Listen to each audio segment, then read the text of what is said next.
All right, WMC, this is the video to find the winner of the Kent the Iceman Meyer Bobble.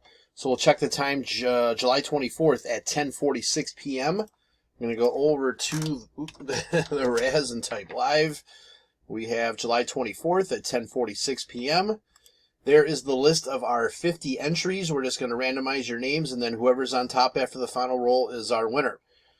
Oh, we got to mark the last couple of pages here. I think that was it. Okay. We get a dice roll of 5 or higher. There's 11.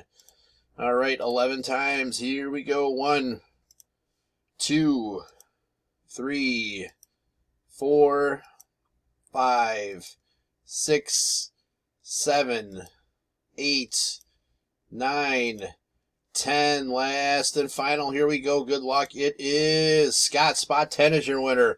So, Scott, please message me to collect your Iceman. There is our verification code, our timestamp, once again, July 24th, 10:47 p.m. That's it, guys. Thanks.